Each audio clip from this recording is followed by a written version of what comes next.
మన ఆచారాలు, సంస్కృతి, సాంప్రదాయాలకు స్వాగతం. అందరూ ఎలా ఉన్నారు? నేనైతే చాలా బాగున్నాను. మీరెలా ఉన్నారో కామెంట్ రూపంలో తెలియజేయండి. అందరూ కార్తీక మాసం నెలంతా చాలా చక్కగా పూజలు చేశారు కదూ. నేనైతే చాలా బాగా చేశాను. మీరెలా చేశారో కామెంట్ రూపంలో తెలియజేయండి. వీడియోలోకి వచ్చేద్దామా?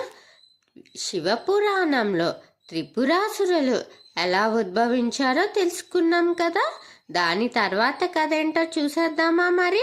సృష్టి, స్థితి, లయ ఈ మూడు ప్రక్రియల మూలం మహాదేవుడు శివుడు.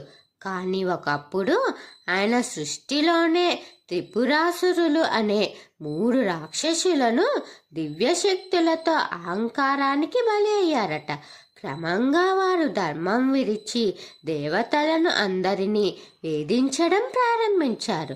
దేవతలు భయంతో శివుడిని ఆశ్రయించారు. దేవతలు కైలాసానికి చేరి శివుడిని ప్రార్థిస్తూ, ఓ మహేశ్వర, త్రిపురాసురుల పాపం భూమిని కమ్మేసింది, మమ్మల్ని రక్షించు. శివుడు స్మితతో అన్నాడు, సమయం రాగానే లయ మొదలవుతుంది. నేను త్రిపురాంతకుడిగా అవతరిస్తాను.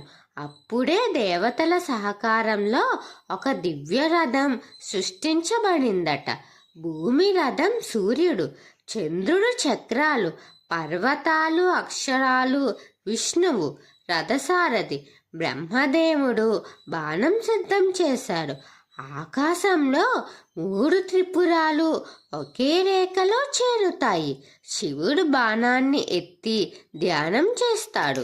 ఇంకా త్రిపుర సంహారానికి ఆసన్నమైందని, కాలం రాగానే 3 త్రిపురాలు ఒకే శరలలో నిలిచాయట. అప్పుడు మహాదేవుడే హరహర మహాదేవ అనే నినాదంతో ఒక్క బాణంతో 3 నగరాలను ధ్వంసం చేశాడట.